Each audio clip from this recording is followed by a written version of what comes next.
Atlas was keenly aware of this burden, and Eurystheus, the son of Sthenelus, had not yet set aside his anger toward Hercules. In his fury, he directed his hatred for the father toward his offspring. However, Alcmena of Argos, troubled by prolonged worries for her son, sought solace in Iole, to whom she could confide her grievances of old age, recount the achievements of her universally acclaimed son, or share her own misfortunes. By the command of Hercules, Hylas had welcomed her into both his bed and his heart, and had blessed her womb with a noble child. To her, Alcmena began her tale. May the gods be merciful to you at least. May they shorten the weary hours, especially when the time comes for you to invoke Ilithyia, who presides over trembling women in labor, she whom the influence of Hera rendered unyielding to me. For when the destined hour of Hercules, fated for countless trials, drew near, and the 10th sign of the zodiac bore the weight of the mighty luminary, the heavy burden stretched my womb, and what I carried was so vast that one might easily proclaim Zeus to be the father of the concealed weight. And now I could no longer endure my labors. Even as I speak now, a chill grips my limbs, and part of my agony is the recollection of it. Tormented for 7 nights and as many days, exhausted by suffering, and reaching out my arms to the heavens, I cried out loudly to Lucina and the twin Nixie. She came indeed, but already corrupted, with the intention to deliver my life to the vengeful Hera. Upon hearing my cries, she seated herself upon the altar by the door, pressing her left knee against her right knee, her fingers interlocked like a comb. She muttered incantations in a low voice, and those spells impeded the progress of the birth already underway. I struggled fiercely, and in my madness, I hurled futile reproaches at the ungrateful Zeus, longing for death and lamenting in words that could have moved even the hardest stones. The matrons of Cadmea attended me, offering prayers and words of encouragement in my anguish. There was a handmaid of mine, of humble birth, named Galanthis, with her yellow hair, diligent in carrying out my commands. She was beloved for her faithful service. She noticed that something unusual was happening due to the resentful Hera, and was coming in and out of the door. She saw the goddess, seated upon the altar, with her arms resting on her knees, fingers intertwined. Then she said, "Whoever you are, rejoice with my mistress. The Argive Alcmena has given birth, and having delivered, she has achieved her desires." The goddess who oversees childbirth leaped up, surprised, and loosened her joined hands. Upon the release of those bonds, I myself was delivered. It is said that Galanthis laughed upon deceiving the divinity. The cruel goddess dragged her away while she was laughing, seizing her by her very hair, hindering her as she tried to lift her body from the ground, and transformed her arms into forelegs. Her former energy still remains, and her back has not lost its color, but her shape is different from her previous one. Because she had assisted me in labor with a false announcement, she now gives birth through her mouth, and just as before, she frequents my house. Thus she said, and moved by the remembrance of her old servant, she heaved a deep sigh. Her daughter-in-law addressed her, thus grieving.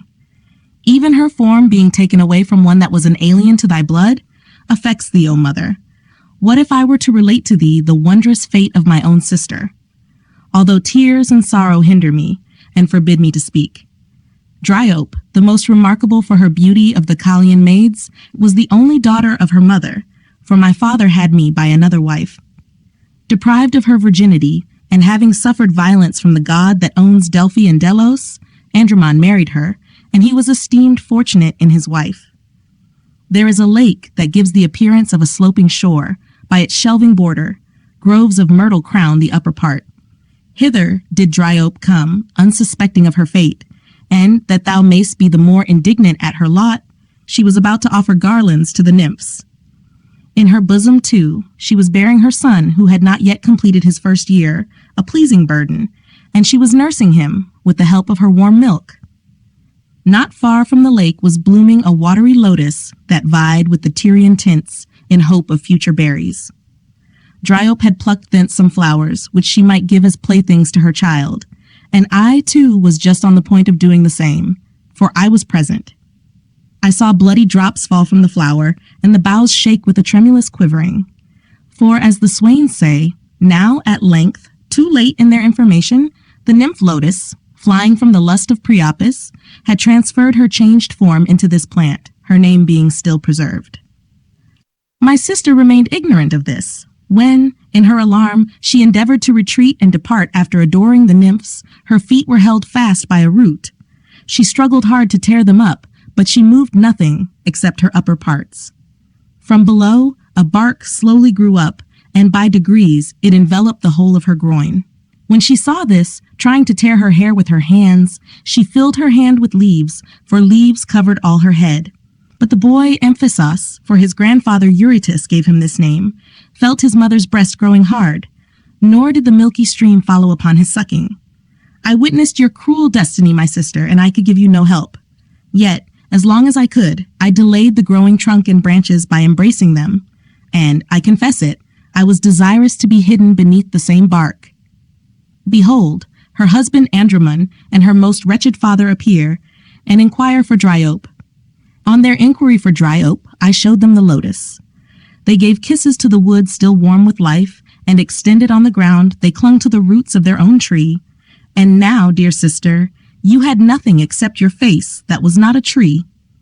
Tears dropped upon the leaves made out of your changed body, and, while she could, and while her mouth gave passage to her voice, she poured forth such complaints as these into the air.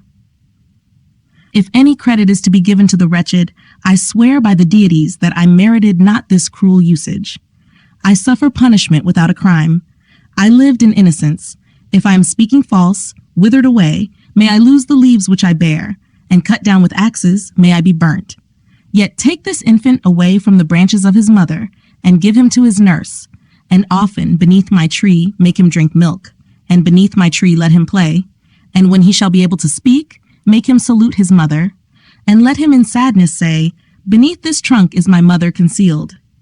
Yet let him dread the ponds, and let him not pluck flowers from the trees, and let him think that all shrubs are the bodies of goddesses. Farewell, dear husband, and thou, sister, and thou, my father, in whom, if there is any affection towards me, protect my branches from the wounds of the sharp pruning knife and from the bite of the cattle. And since it is not allowed me to bend down towards you, stretch your limbs up hither and come near for my kisses, while they can still be reached, and lift up my little son. More I cannot say, for the soft bark is now creeping along my white neck, and I am being enveloped at the top of my head. Remove your hands from my eyes, and without your help, let the bark, closing over them, cover my dying eyes. Her mouth ceased at once to speak, at once to exist, and long after her body was changed, were her newly formed branches still warm. And now, while Iolaüs was relating the wretched fate of her sister, and while Alcmena was wiping away the tears of the daughter of Eurytus, with her fingers pressed to her face, and still she herself was weeping, a novel event hushed all their sorrow, for Iolaüs stood at the lofty threshold, almost a boy again, and covering his cheeks with a down almost imperceptible, having his visage changed to that of the first years of manhood. Hebe, the daughter of Hera, had granted him this favor, overcome by the solicitations of her husband. When she was about to swear that she would hereafter grant such favors to no one, Themis did not allow her. For now, said she, Thebes is commencing civil warfare, and Capaneus will not be able to be overcome, except by Zeus, and the two brothers will engage in bloody combat, and the earth dividing. The prophet Amphiaraus will see his destined shades while he still lives, and the son avenging one parent by the death of the other parent will be dutiful and wicked in the same action. And confounded by his misfortunes, deprived both of his reason and of his home, he will be persecuted both by the features of the Eumenites and by the ghost of his mother, until his wife shall call upon him for the fatal gold, and the Phrygian sword shall stab the side of their kinsman. Then at last shall Callirrhoe, the daughter of Iolaüs, suppliantly ask of mighty Zeus these years of youth for her infant sons. Zeus, concerned for them, will prescribe for them the peculiar gift of her, who is both his stepdaughter and his daughter-in-law, and will make them men in their years of childhood.